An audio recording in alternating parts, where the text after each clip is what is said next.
Nah, nah, jadi model dapat digunakan sebagai alat memahami suatu permasalahan yang kompleks dalam gambaran yang lebih sederhana. Oh iya, ini juga kalau nggak salah kita ada PR terkait dengan pemenang Nobel ya, kemarin sudah disampaikan pemenang Nobelnya, nah itu juga dikumpulkan tugasnya, apa yang disampaikan dari pemenang Nobel tahun 2024 tentang ekonomi ya.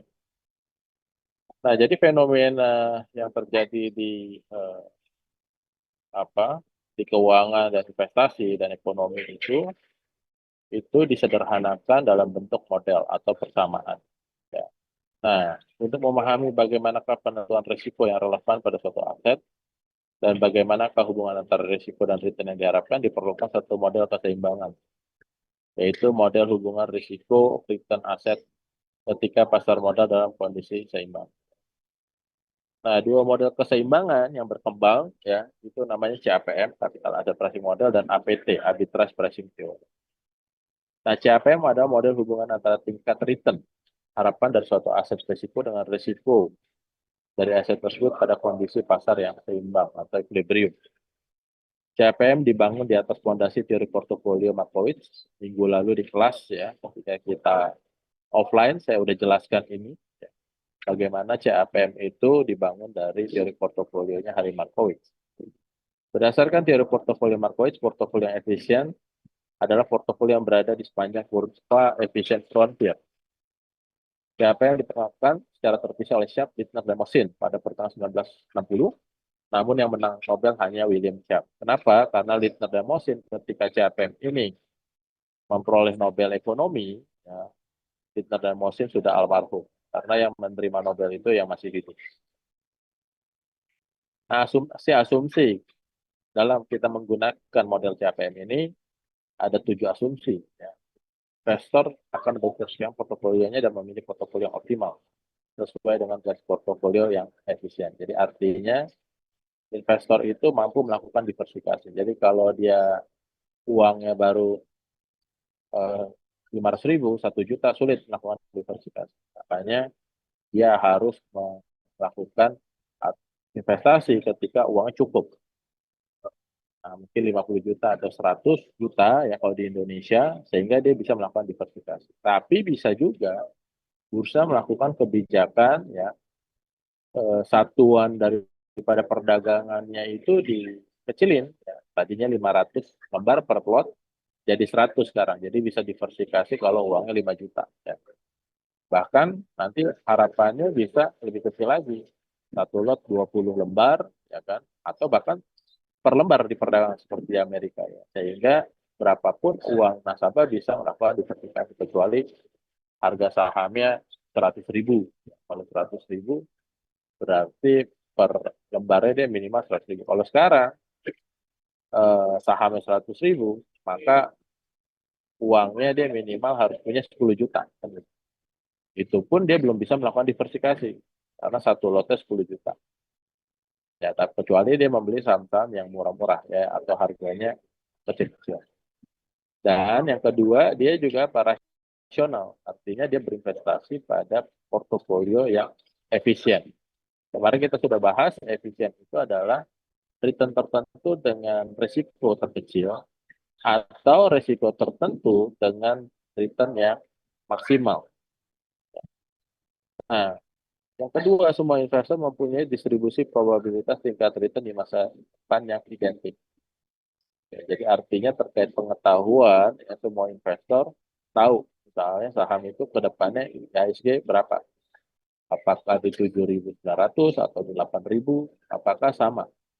Nah, asumsi ini yang harus dipenuhi. Padahal kenyataannya di pasar itu estimasi atau kemampuan melakukan estimasi atau forecasting daripada investor itu berbeda. Jangankan di market, di kelas ini aja ketika kita survei, angka IHSG-nya sampai akhir tahun nanti berbeda-beda tuh. Ya mungkin ada yang optimis, ada yang pesimis ya kan? Sehingga asumsi ini sulit memang dipenuhi. Nah, ketika semua investor memiliki periode waktu yang sama, ini juga beda-beda. Ada yang investasinya minggu depan ya kan jatuh temponya, ada yang uangnya atau investasinya bisa sampai akhir tahun atau ada yang sampai 5 tahun. ya kan? Atau yang 10 tahun. Jadi periodenya beda-beda time horizon. Yang keempat, semua investor dapat meminjam dan meminjamkan pada tingkat return yang bebas risiko. Pada tingkat return bebas risiko. Nah ini juga sulit. Nggak mungkin kita, kalau kita meminjamkan, ya, dan kita meminjamkan, kalau kita meminjamkan artinya kita taruh uang kita di deposito 4%, terus kita meminjam, artinya kita ngambil kredit. Itu hubungannya 4% juga. Karena suku bunga kredit atau misalnya kita mengacu kepada corporate bond aja itu mungkin 7-8%. Mesti ada premium. Kalau nggak ada premium, ya bank nggak ada keuntungannya, ya kan? Kalau eh, investor itu bisa meminjam dan meminjamkan pada tingkat return aset bebas risiko. Ya. Nah, asumsi ini juga sulit untuk dipenuhi. Tidak ada biaya transaksi, pajak pendapatan, dan inflasi. Ini juga sulit karena negara yang berkembang seperti Indonesia pasti ada inflasi. Jangankan negara berkembang, negara maju aja ada inflasi. Pajak ini sulit, walaupun ada negara-negara yang memiliki tax holiday atau tidak mengenakan pajak. Tapi Indonesia ada PPh, PPN, pajak badan. Ya. Tidak ada biaya transaksi. Ini juga sulit. Karena di bursa itu pasti ada biaya transaksi untuk membiayai operasional dan pengembangan. Ya,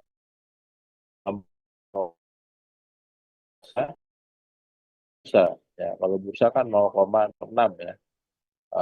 Apa biaya transaksinya yang diperoleh oleh bursa nanti itu dibagi-bagi. Untuk bursanya 0,04, terus TIPP-nya misalnya 0,1, 0,1. Oke, jadi ini juga sulit untuk dipenuhi. Terdapat banyak sekali investor, sehingga tidak ada investor juga bandar di pasar. Semua investor itu adalah price taker, bukan price maker. Ya, jangankan di Indonesia, ya kan, di negara yang maju seperti Amerika pun beberapa kali ditangkap price maker ya, atau bandar atau corner ya atau ya pihak yang melakukan cornering ya. Jadi ini juga sulit untuk dipenuhi. Yang tujuh, pasar dalam keadaan seimbang, equilibrium. Jadi kalau kemahalan ada yang jual, ketika murah ada yang beli, sehingga saling meniadakan. Ya, itu dalam keadaan seimbang. Ya. Nah, karena asumsi-asumsi ini tidak dipenuhi, ini juga menjadi bahan kritik dari model CAPM. Tapi balasan daripada CAPM, yaitu sharp, listener, dan motif, ya, daripada nggak ada, mendingan ada.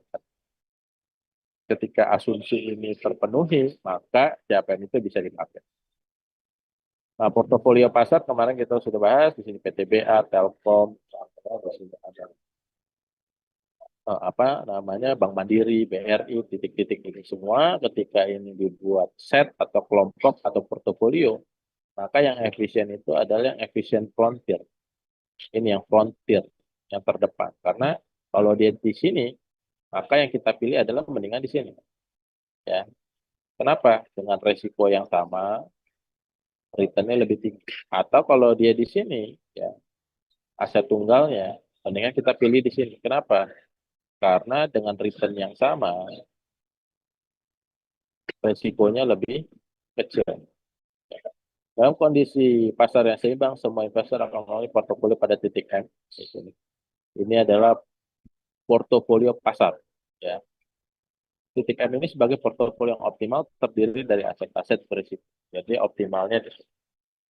Nah, inilah optimal dari aset-aset berisiko. Nah, kemarin kita juga sudah bahas gimana kalau nurunin resiko. Ya, untuk aset berisiko dapat TM. Tapi bisa diturunin lagi nggak? Bisa. Dengan cara apa? Dalam portofolio kita memastikan aset bebas risiko atau RF. Gitu. Bukan aset bebas risiko. Yaitu kita taruh deposito atau obligasi pemerintah. Itu pertanyaan kedua. Jadi efisien frontiernya bukan sepanjang ini lagi, tapi dari sini sampai ke sini, dari sini ke sini. Inilah kombinasinya titik-titik. Ya, pertanyaan ketiga, bisa nggak returnnya ditambah? Kan paling maksimal di sini. Ya, returnnya paling tinggi, tapi resikonya juga paling tinggi. Bisa dengan cara apa? Titik-titik sepanjang. Ya, ini dengan menggunakan apa? Margin atau leverage. Sehingga yang efisien frontier yang sebelumnya seperti ini dari garis B, M ke E, ya, ini menjadi dari garis RF ke garis L. Jadi efisien frontier, ya kan, ketika kan, risikonya 100%, kalau misalnya ini naik kan bisa di sini kombinasi antara RF dengan aset risiko yang lain, ya terus terus terus sampai di sini. Nah, returnnya bisa nggak dinaikkan? Bisa dengan memperoleh margin atau hutang. Nah, pada titik M, portofolio pasar akan selalu terdiri dari semua aset risiko dan merupakan portofolio aset risiko yang optimal. Dengan demikian, risiko portofolio pasar hanya terdiri dari risiko sistematis, risiko yang tidak dapat dihilangkan oleh diversifikasi. Jadi titik M ini sudah mengeliminasi risiko individual atau asistematik. Nah, ketika asistematik ini sudah hilang, atau kalau sederhana perusahaan itu bangkrut atau distress, ya. Nah, kalau satunya bangkrut masih ada aset atau saham yang lain. Nah, sehingga yang tersisa adalah apa? Risiko pasar doang. Kemarin kita sudah bahas ya. Ada dua jenis risiko, yang utama risiko individu dan risiko pasar. Jadi kalau sudah terdiversifikasi, kita sudah di kisaran 15 sampai 25 saham, maka risiko individual itu sudah tereliminasi. Jadi tinggal risiko pasar aja. Marketnya naik kayak hari ini, ya sahamnya naik. Ya, ketika marketnya turun, sahamnya akan turun. Secara umum, pasar dapat diproduksi dengan indeks pasar IHSG. Ini bisa IHSG, juga LQ40, ya, 30 value, atau IDX 30 growth. Ya, nah ini bisa menjadi proksinya atau menjadi portofolio yang diuji. Ya. Kemarin kita kuisnya atau PR-nya itu ya, membuat portofolio optimal dari 5 saham minimal. Syukur-syukur bisa dalam satu indeks tertentu. Garis pasar modal menggambarkan hubungan antara return harapan dengan risiko total dan portofolio efisien pada pasar sehingga. Jika kurva efisien frontier pada gambar satu dihilangkan, maka titik M sebagai portofolio aset risiko yang optimal diambil. Maka akan mendapatkan garis RF sampai ke L yang merupakan garis pasar modal CML. Ya, seperti gambar 2. Yang tadinya ada efisien frontiernya sekarang jadi gini. Inilah namanya capital market line.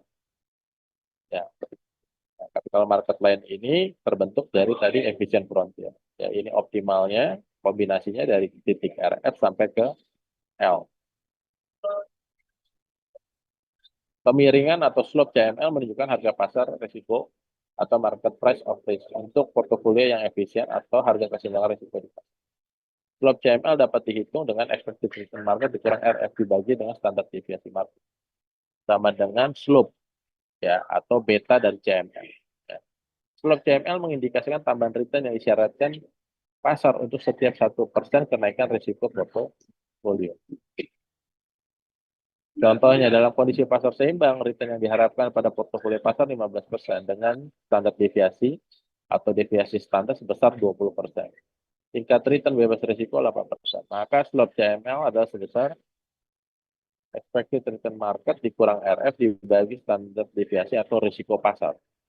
Sama dengan slope CML. Sehingga slope CML-nya 15%, yaitu return, ekspektasi return dari pasar dikurang dengan return marketnya RF dibagi dengan risiko pasar 20% atau 0,2. Sama dengan 0,35 atau 35%. Jadi artinya, ya kan, kalau marketnya naik 1%, maka saham itu naik 0,35%. Dengan mengetahui slope CML dan garis intercept atau RF, maka kita dapat membentuk persamaan CML menjadi expected return portfolio sama dengan RF ditambah expected return market dikurang RF. Ya. Dibagi dengan risiko pasar atau standar deviasi market dikali dengan standar deviasi portofolio. Nah, penjelasan mengenai CML, garis pasar modal terdiri dari portofolio efisien yang merupakan kombinasi dari aset berisiko dan aset bebas risiko. Portofolio M merupakan portofolio yang terdiri dari aset berisiko atau disebut dengan portofolio pasar. Sedangkan titik RF merupakan pilihan aset bebas risiko, ya, kombinasi atau titik-titik portofolio di sepanjang garis RF sampai ke M merupakan portofolio efisien bagi investor.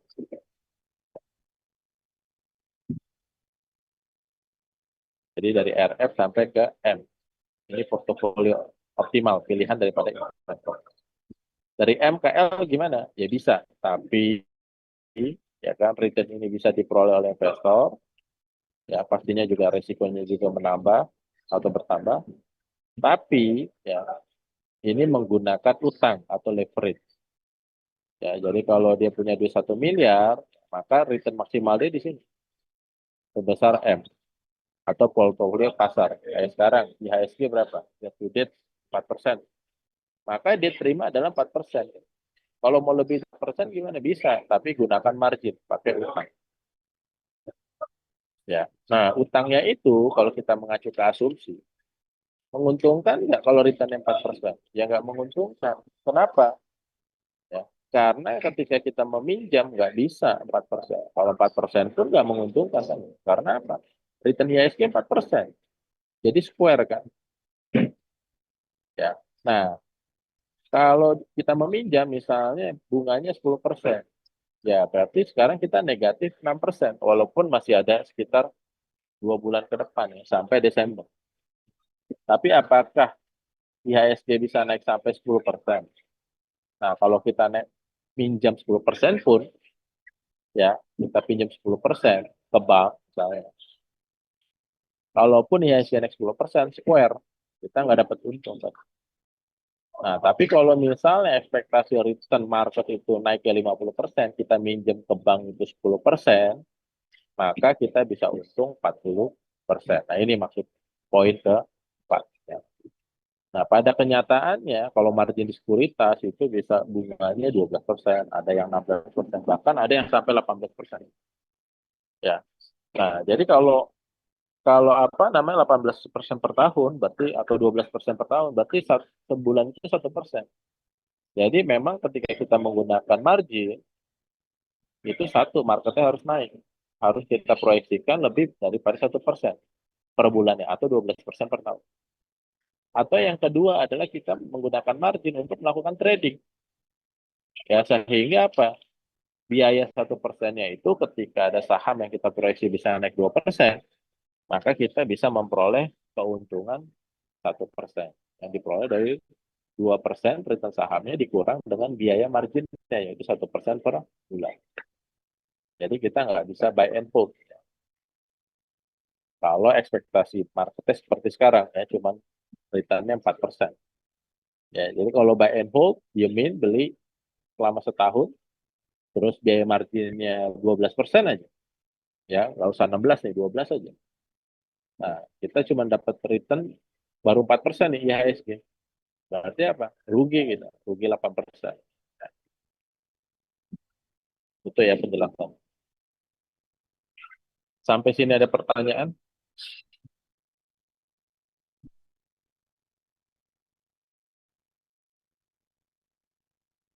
Belum ada ya, aman ya. Oke. Slot CML akan cenderung positif karena adanya asumsi bahwa investor bersifat risk averse.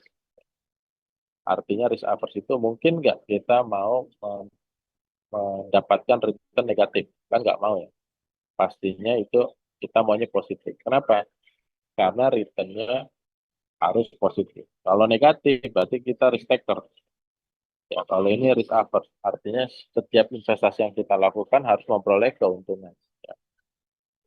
Artinya investor akan mau berinvestasi pada aset yang berisiko jika mendapatkan kompensasi berupa return harapan yang lebih tinggi. Nah, berdasarkan data historis ada risiko akibat perbedaan return aktual dan return harapan. Bisa menyebabkan slope CML yang negatif. Slope negatif ini terjadi bila tingkat return aktual portofolio pasar lebih kecil dari tingkat keuntungan bebas. Nah, ini pernah terjadi slope negatif ya.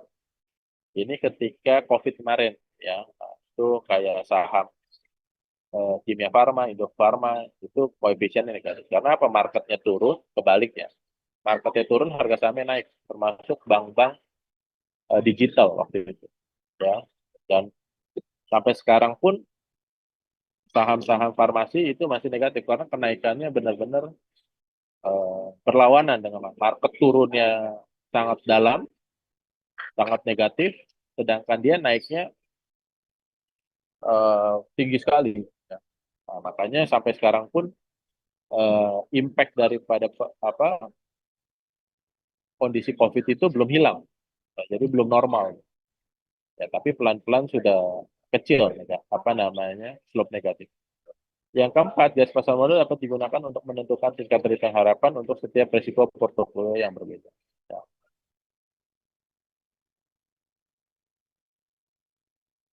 Nah, selanjutnya garis pasar sekuritas atau security market line.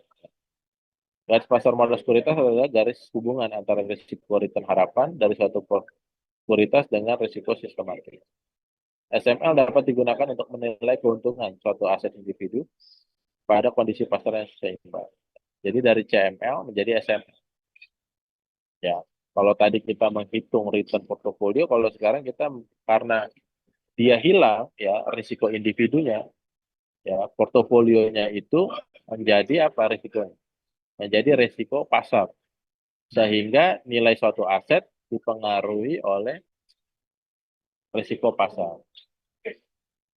Sedangkan CML dapat dipakai untuk menilai tingkat return harapan dari suatu portofolio yang efisien pada suatu tingkat risiko tertentu, ya atau standar deviasi dari portofolio.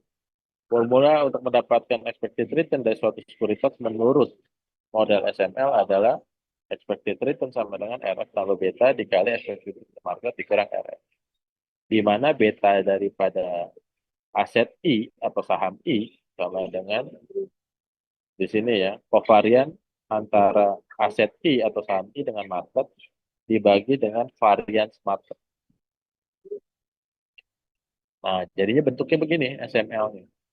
Kalau CML tadi sama seperti ini, cuma bedanya resikonya total risk atau standar deviasi. Nah, kalau SML karena dia sudah terdiversifikasi dengan baik, ya, maka individual risknya udah nggak ada.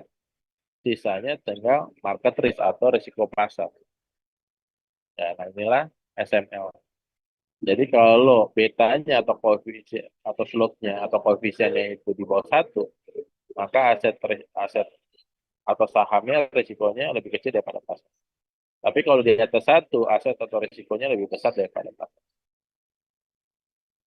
Nah, perbedaan CML dan SML, CML menggambarkan hubungan return dan risiko pada kondisi keseimbangan. Hanya diterapkan untuk portofolio efisien.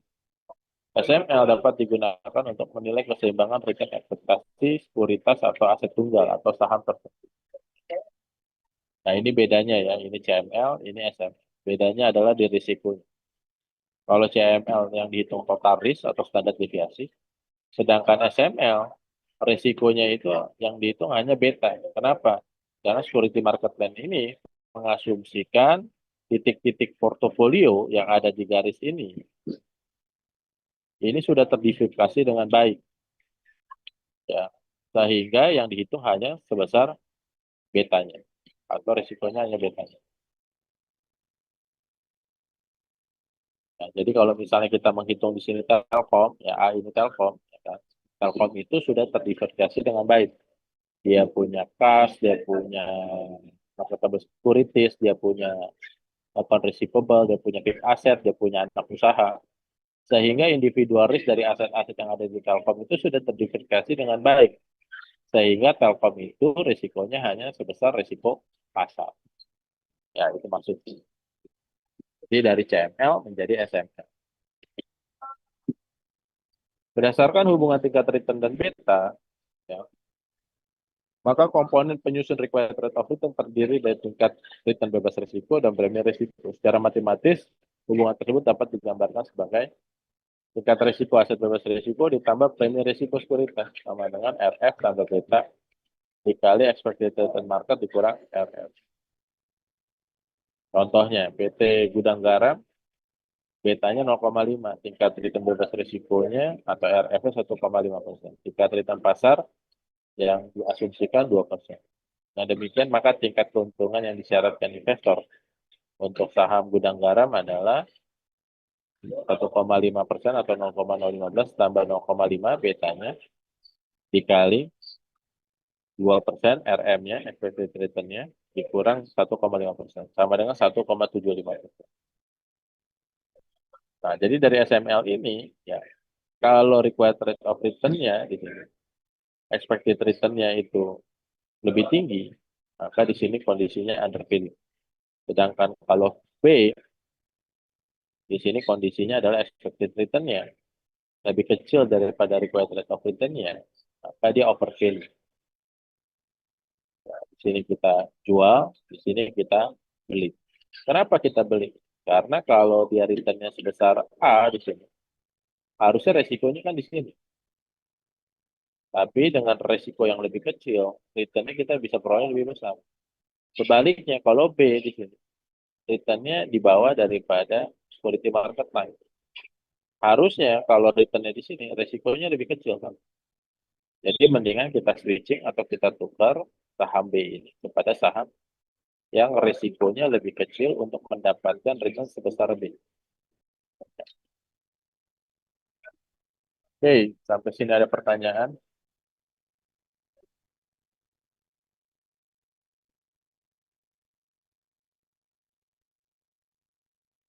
Ada pertanyaan sampai sini?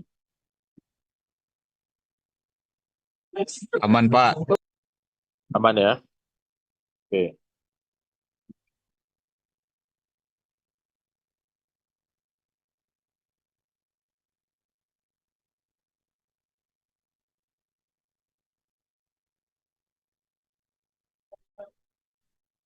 Oke, kita lanjutkan. Tapi kalau ada yang mau tanya, langsung itu aja ya. Di interrupt juga nggak apa-apa ya. Interupsi nggak apa-apa. Secara teoritis harga sekuritas seharusnya pada garis SML ya. Karena titik-titik pada SML menunjukkan tingkat return harapan suatu tingkat risiko sistematis. Jika tingkat return harapan tidak berada pada SML, maka sekuritas itu under value atau over value. Ya. Pada gambar 4 terlihat Pak bahwa sekuritas A terletak di atas ML dinilai sebagai sekuritas yang rendah atau undervalued. Sedangkan tingkat return harapan expected return A lebih besar dari yang disyaratkan oleh investor A. Sedangkan sekuritas B terletak di bawah SML sehingga sekuritas B dikatakan atau dinyatakan sebagai overvalued atau nilainya lebih mahal. Nah, contoh penggunaan CAPM adalah pertama, anggap tingkat return bebas risiko adalah 10%. Return harapan pasar adalah 18%. Jika saham YOY beta 0,8, pertanyaan apakah return disyaratkan dengan siapa? Yang disyaratkan sama 10% tambah 0,8 dikali 18% kurang 10 sama dengan 16, anggap bebas risiko harapannya 18%. Ya, return harapan pasarnya 18%. Jika saham lain GFG mempunyai return beta, maka kita dapat tingkat return-nya 20% sama ditambah dengannya ini yang mau ditanya berapa dikali 18, maka 10% kita pindah dari 8, maka bedanya sama dengan 10 dibagi 8 yaitu 1,25. Nah itu untuk mencari beta. Nah untuk mengestimasi besar koefisien beta kita pakai single index model atau market model ya. Jadi untuk mencari beta ini sama dengan return saham yang kita dapat, ya kan? Atau misalnya contohnya Telkom atau Astra, sama dengan alfa ditambah beta dikali RM dan market, ya, ditambah dengan errornya. Ya, IHSG kita lakukan regresi, ya, kita konstan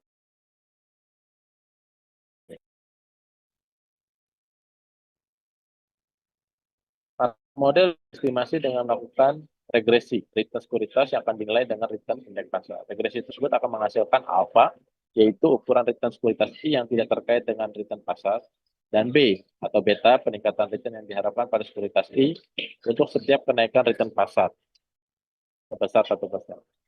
Nah, ini contohnya ya, return saham. Misalnya sini contohnya adalah saham UU atau triple U return pasar. Nah, ini kita bisa hitung secara manual. Ya, returnnya kita jumlahkan, pasarnya kita jumlahkan, deviasinya kita hitung. Ya. Nah, ini kita hitung sampai kovariannya, ya, sehingga dapatlah betanya 1,2. Ya, sedangkan interceptnya di sini kita dapatkan 0,059. Ya, ini hitungan secara manual ya.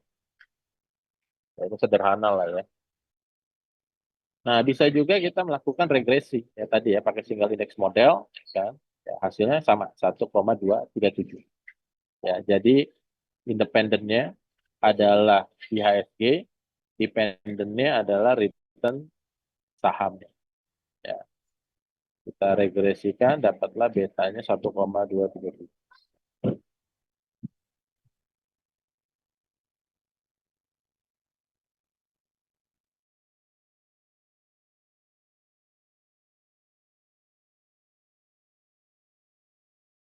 Nah, faktor yang mempengaruhi keakuratan estimasi beta, nah ini jadi kritik ya daripada CAPM. Estimasi beta itu menggunakan data historis.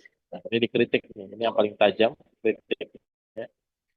Bagaimana model itu bisa dipakai kalau kita menggunakan data masa lalu atau historis. Sementara ya kan, CAPM itu digunakan untuk melakukan estimasi kan.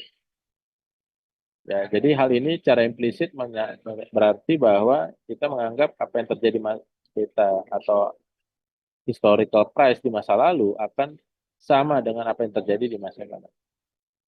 Nah, jawaban daripada Shapley Naban Mosin adalah memang sulit untuk mengestimasi harga di masa akan datang. Jadi karena sulit, maka yang kita pakai adalah data masa lalu dengan estimasi atau dengan asumsi bahwa kondisi yang terjadi di masa lalu, bila terjadi kondisi yang sama di masa yang akan datang, maka kondisinya sama atau returnnya sama. Jadi return saham akan sama ketika dia menghadapi kondisi yang sama pada masa lalu. Itu penjelasan. Yang kedua ya, walaupun kritik ini ada, tapi sampai sekarang pun CAPM masih dipakai ya dalam melakukan penilaian aset atau penilaian saham. Ya. Walaupun tadi kritiknya eh, cukup banyak terhadap CAPM. Yang kedua, garis karakteristik dapat dibentuk oleh berbagai observasi pada periode waktu yang berbeda. Dan tidak ada satu periode observasi yang dianggap tepat. Nah, demikian estimasi beta untuk satu sekuritas dapat berbeda karena observasi dan periode waktunya yang digunakan berbeda. Maksudnya adalah kalau dia menggunakan data tahun 2023, ini betanya pasti berbeda dengan beta tahun 2022. Nah, itu mau. Jadi periode 2022 dengan 2023 bisa menghasilkan beta yang berbeda. Itu gimana penjelasannya? Nah, oleh siapa dikatakan ya udah memang itu pemahamannya karena tahun 2022 dengan 2023 pasti eventnya berbeda apalagi tahun 2020 ada COVID. Makanya supaya dia valid ya, dan reliable maka semakin panjang. Jadi betanya diestimasi sejak dia IPO. Kenapa IPO? Ya karena harga pasarnya baru ada ketika saham itu atau perusahaan itu IPO kan. Kalau sebelum IPO kan nggak punya harga pasar.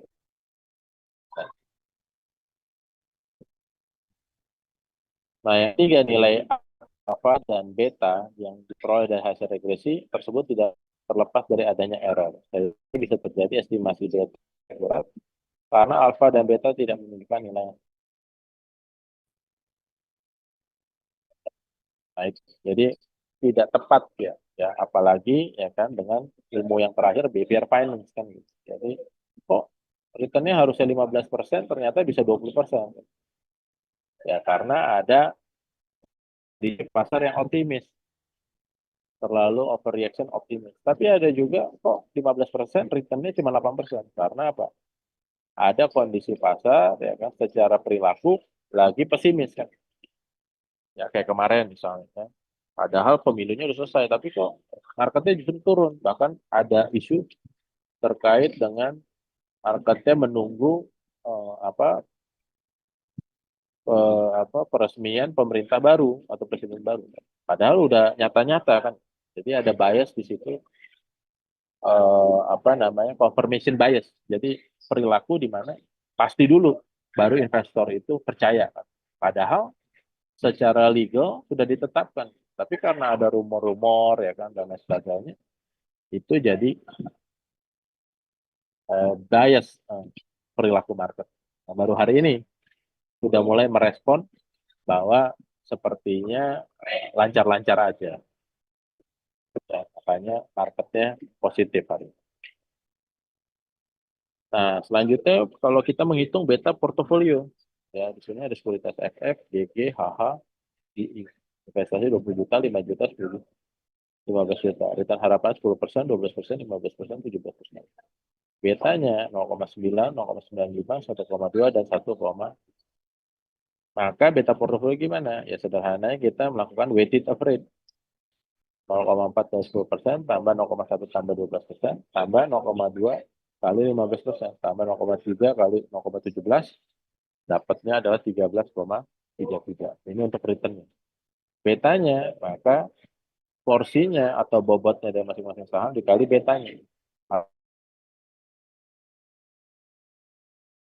Beta yang tadinya beta individual, ya karena sahamnya ada 4, maka portofolio beta portofolio.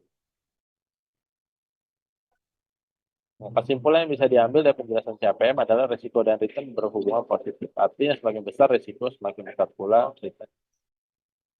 Ukuran risiko sekuritas yang relevan adalah ukuran kontribusi risiko sekuritas terhadap risiko. Nah, terkait dengan nomor satu ini, ternyata empirisnya bukan high risk high return. Ya, banyak ditemukan high risk justru low return.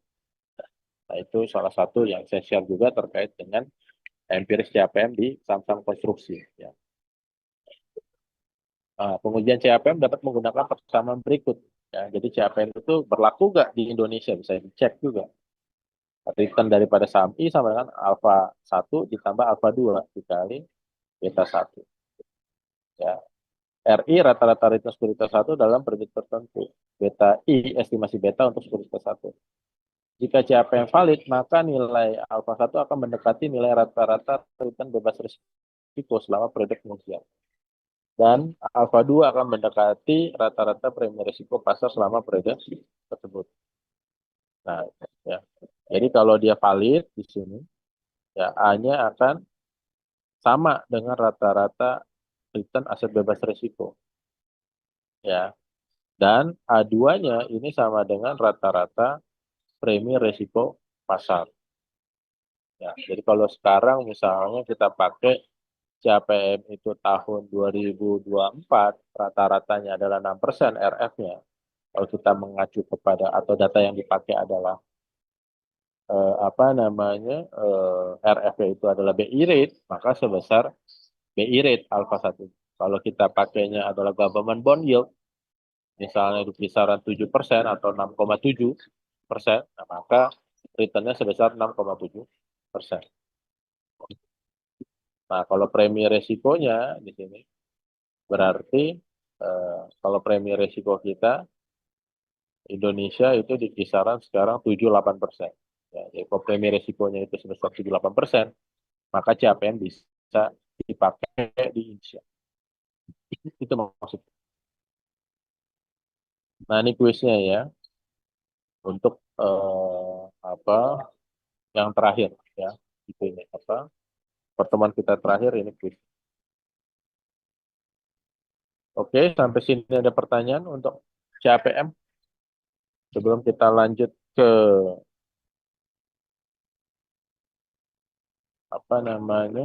APT.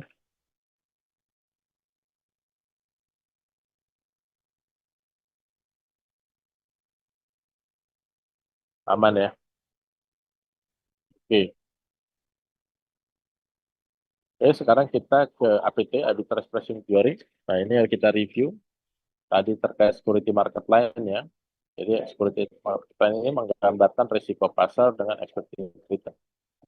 Nah, dari konsep ini lahirlah konsep high risk, high return, low risk, low return. Ya. Jadi konsep high return, low return ini berangkat dari CAPM yaitu security market line. Ya. Nah, ini tadi ya asumsi-asumsi dari CAPM tadi sudah kita bahas. Ini CAPM ya modelnya expected return dari saham I merupakan RF tambah beta dikali RM dikurang RF. Oke. Nah, ini adalah untuk menghitung ya required rate of return ya dengan apa data yang sudah diberikan ya. Review aja sifatnya ya. Nah, ini keterbatasan CAPM ya. CAPM berdasarkan teori portofolio pasar, sedangkan portofolio pasar terdapat banyak aset yang tidak diperdagangkan atau kalau di bursa namanya saham-saham yang tidak aktif atau di bawah Rp50, bahkan sekarang ada FCA ya, full continuous auction ya. CAPM memprediksi hubungan antara expected return, sementara kita hanya dapat mengamati expected return. Nah, ini keterbatasan atau kritik daripada CAPM ya. Nah, ini adalah undervalued, saham murah, kalau di atas daripada security market lainnya, sedangkan kalau di bawah security market lainnya berarti overvalued. Penjelasannya tadi ya, karena returnnya di sini dia harusnya resikonya lebih kecil. Kalau di sini ya kan returnnya di sini ya resikonya harusnya di sini lebih besar. Ya sehingga dengan resiko yang lebih kecil return dia lebih besar. Nah, APT asumsinya setiap investor memiliki peluang untuk meningkatkan return portofolio tanpa meningkatkan risikonya. Pasar modal bersifat kompetitif sempurna. Proses stokastik dalam menghasilkan return aset dapat diekspresikan atau digambarkan sebagai fungsi linear dari seperangkat faktor risiko J atau indeks.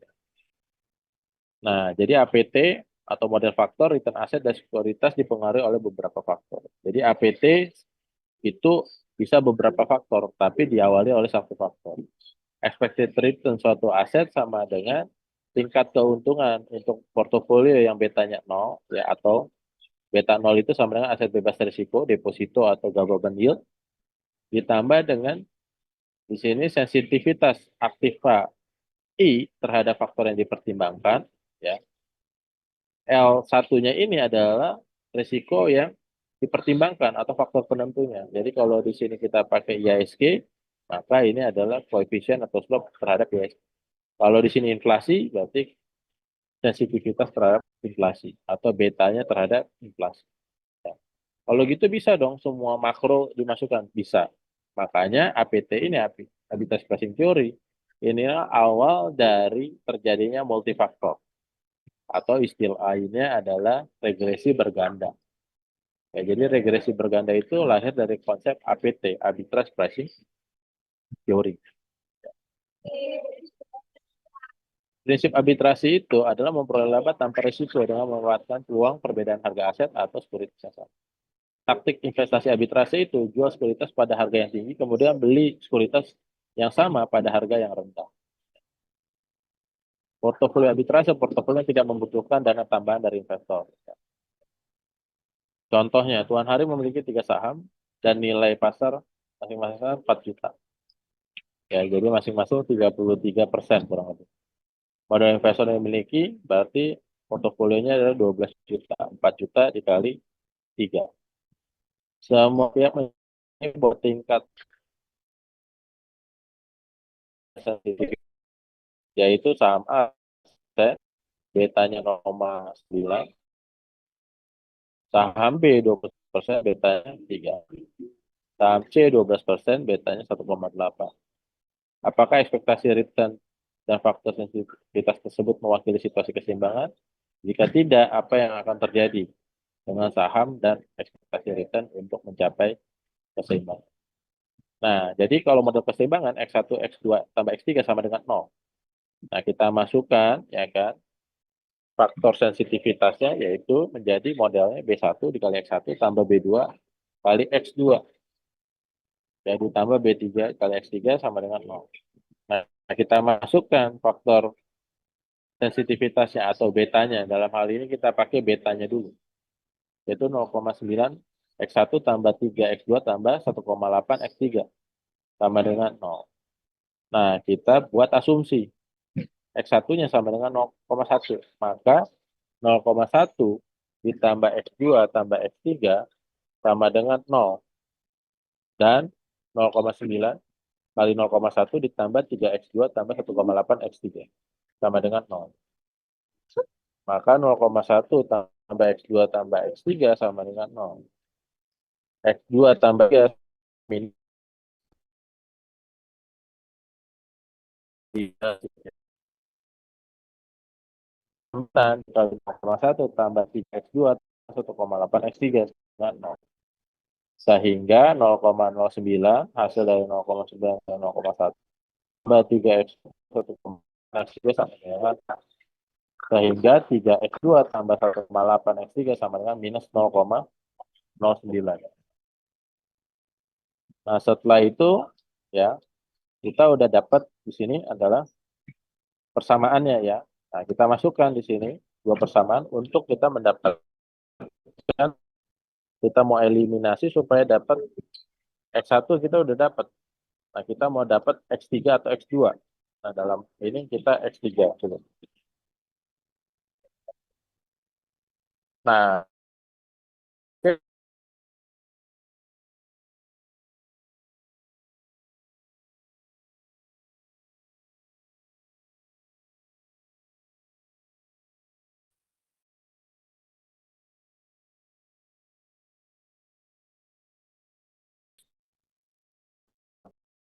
kita pakai 2 ditambah 1,3 sama dengan 3 tambah dengan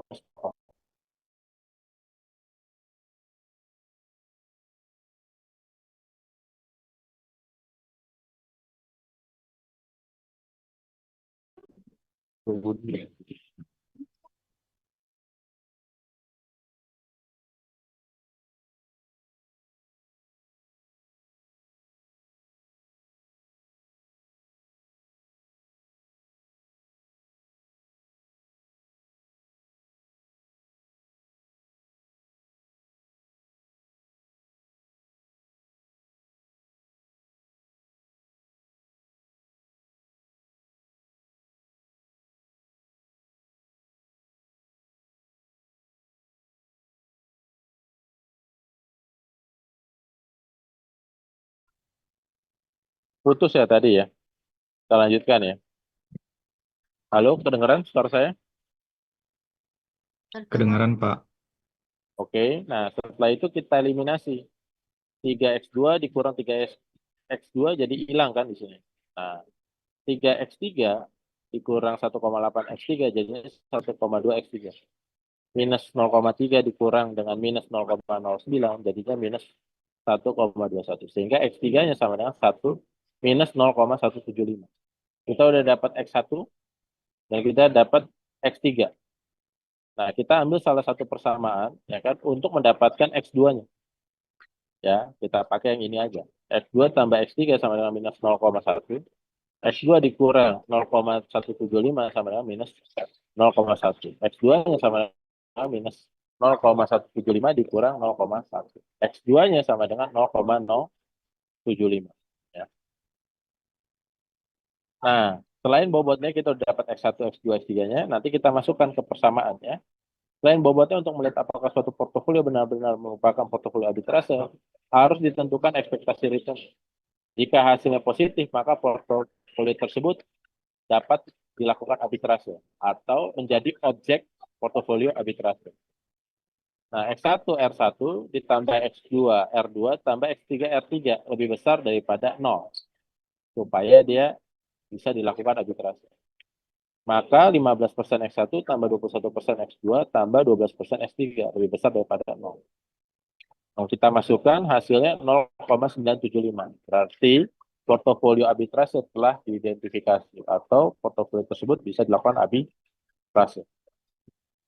Nah, maka arbitrasenya yaitu saham 1 12% dikali 0,1 1,2 juta atau 100 juta 200. Saham 2-nya di sini 900.000. Jadi kita bisa beli saham 1 dan saham 2 sebesar 2,1 juta. Duitnya dari mana? Tadi prinsip arbitrase itu kita tidak menambah uang, kita tidak menambah investasi. Dengan kita apa? Menjual saham yang lain. Kita beli, kita tambah saham 2 saham ini, tapi kita jual ya saham 3 2100. Dapat dari mana? 12 juta dikali minus 0,175 ya.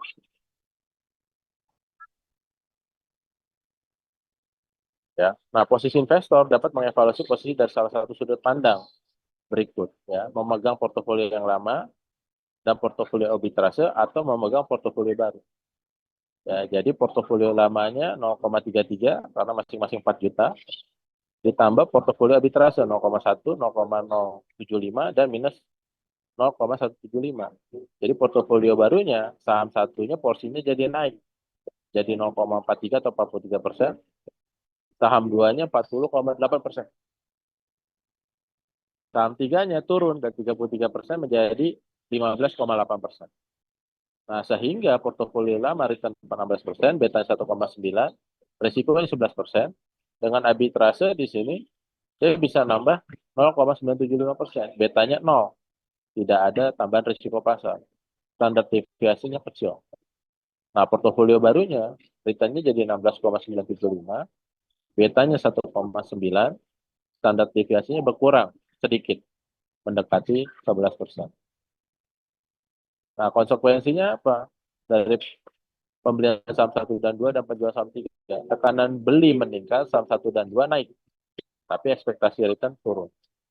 Sedangkan tekanan jual meningkat untuk saham 3, saham 3-nya turun, tapi return-nya jadi naik karena dia turun. Karena return itu sama dengan P0 atau harga sekarang dibagi dengan harga yang akan datang atau harga ekspektasi yang dikurang 1. Nah, ini penjelasannya ya. Ya, jadi dari ekspektasi saham 1 dan 2 akan turun dari 15% dan 21% menjadi 11,6 dan 20% karena tekanan membeli. Ya.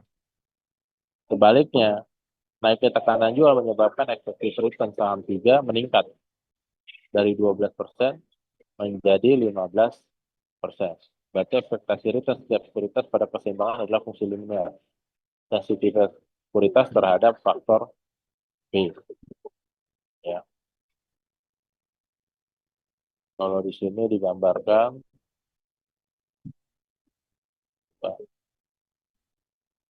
kalau ini equilibrium ya, ini returnnya, ekspektasi returnnya. Ya. Nah, ini saham A, ini saham B. Ini saham yang ketiga atau C. Jadi dia ada tekanan jual, maka dia ke equilibrium di sini. Di sini ada tekanan beli, ya, maka dia menuju equilibrium. Ya. Nah, tapi apakah ke equilibrium terus? Enggak, bisa baik lagi dia nggak equilibrium lagi ke sini. Bisa juga di sini. Yang di sini bisa ke sini. Dan itu yang terjadi di market. Jadi artinya kalau hari ini yang saham apa, sektor apa yang main hari ini? Misalnya bank ya, kemarin bank. Bank itu kemarin udah tanda-tanda bank hukum 4. Misalnya Mandiri sama BRI sudah naik, maka yang naik hari ini yang banyak adalah BCA. BCA naik, ya kan banyak hari ini, besok gantian. Mandiri dan BRI lagi. Atau otomotif, ya kan. Kemarin udah naik adalah saham auto, naiknya udah 5%. Nah, berarti nanti yang terkait dengan otomotif, Selamat Sempurna atau Gajah Tunggal, kemungkinan akan naik berikutnya kan, ganti-gantian. Karena apa?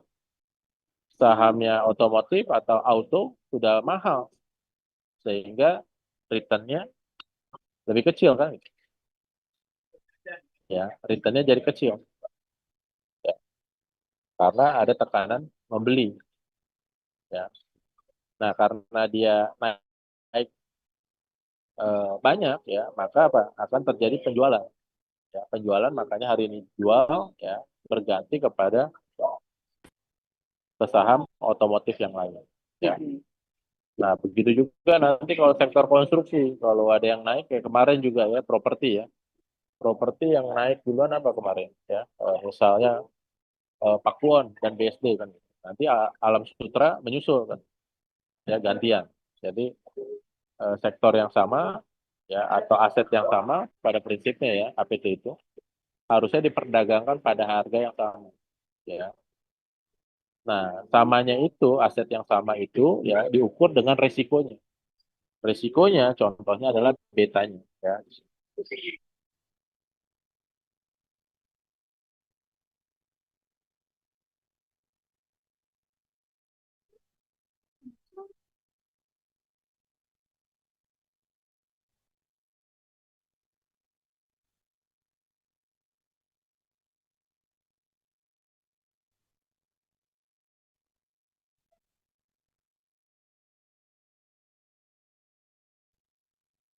Gitu ya. Nah, habis itu kalau tadi contohnya satu faktor, ini bisa beberapa faktor. Bisa masuk inflasi, BI rate, Dow Jones dan lain sebagainya ya. Hang Seng ya atau oil, coal ya. Nah, ini jadi regresi bergantung. Nah, ini kuisnya ya. Jadi kuisnya ada CAPM dan APT ya. Karena ini terakhir, jadi kita apa namanya paling lambat ini dikumpulkan hari Senin ya untuk nanti kita UTS. Apakah ada minggu tenang? Kita sebelum UTS ya, tapi biar cepat selesai Senin aja ya paling lambat dikumpulkan. Dan tugas-tugas yang lain juga yang belum bisa dikumpulkan terakhir hari Senin ya untuk bahan penilaian saya. Oke, ada pertanyaan sampai sini untuk CAPM dan APT? Ya, nah, Contoh Excelnya ada nggak Pak? apanya? Yang CAPM sama APT itu Pak. Ini kan ada. Excelnya Pak.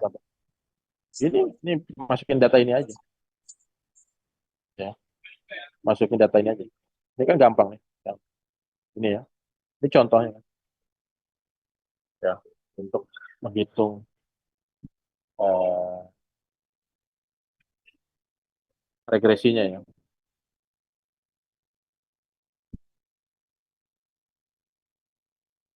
Saya cek ya masih ada nggak?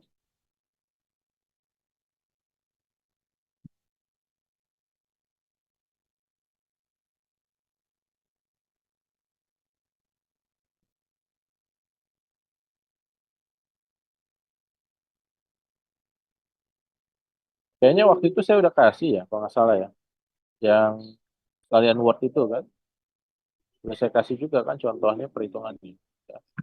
Jadi kita dapetin ISG dulu, price-nya. Ya, misalnya sini. ISG, ya setelah itu dapat return-nya. Nah ini kan konstruksi contohnya. Kayaknya waktu itu udah ya, dikasih ya. Ini, setelah itu kita bisa pakai, udah ya kan? Iya Nah udah Kak. setelah itu kita bisa regresi. Ya, regresinya pakai function regression aja.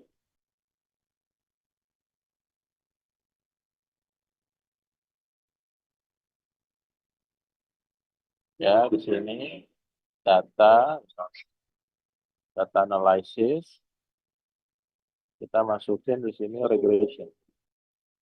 Oke, kita masukin tuh. Ya, Y-nya apa? Y-nya apa? Return saham kan? Oke. Nah, ini kita masukin. Ya, X-nya apa? Return market kan di sini. Return market. Ya, oke, kita masukin kan? Nah, setelah itu outputnya, nah kita taruh outputnya di sini. Ya, outputnya. Confident boleh kita tambahin ya. So labelsnya ya. Ya. Oke. Nah, ini betanya 1,36. Ya, kebetulan ini signifikan juga. Ini statistik juga signifikan. Jadi betanya bisa dipakai untuk melakukan estimasi. Karena kalau kita mau melihat hasil regresi itu bisa dipakai atau bisa dipakai gak modelnya, maka F-nya dulu ya. Setelah itu tes statistik atau individualnya. Kebetulan hasilnya bagus. Nah, bisa juga pakai function koefisien. Koefisiennya di sini ya, untuk offset di sini. Sama kan? Koefisiennya pakai slope ya. Slope. Jadi kalau kita perlu beta cepat, nah, berarti kita pakai 1,36. Sama kan hasilnya? 1,36. Ini juga 1,36. Sama. Jadi untuk offset ya. Oh, ini udah saya coba juga. Nah, ya 1,37. Ini apa nih? Ya, sama lah, mirip ya. Ya. Ini mungkin datanya 36, ini 35. Berarti nariknya tadi nggak sampai ujung. Ya, tapi ya, dia signifikan. Nah, itu caranya. Ya, nah itu contoh cara menggunakan regresi dengan untuk mengestimasi atau menghitung CAPM. Oke, ada lagi pertanyaan? Nanti saya share ya materinya. Excelnya perlu nggak? Udah ada kan? Tinggal scroll ke atas saja, saya udah share kok itu. Pernah kan ya? Saya kasih kan? Udah. Oke, mungkin itu ya materi kita. Ada lagi ya pertanyaannya?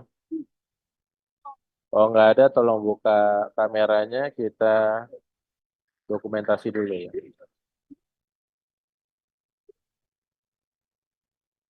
Bahkan Word-nya udah saya kasih kan. Tuh Handi jangan-jangan udah jadi jurnalnya. Ya. Oh, kalau untuk jurnalnya sih saya cek di websitenya tuh udah ada ininya sih Pak, DOI-nya, terus sama ada Keluar. beberapa, iya kayaknya sih udah mulai mau publish ya Pak. Oke, good. Ya. Oke, satu, ya bebas. Satu, dua, tiga. Oke, thank you ya semua. Kisi-kisinya itu kita dari semua pertemuan, terutama fokus di kuis ya. Fokus di kuis aja.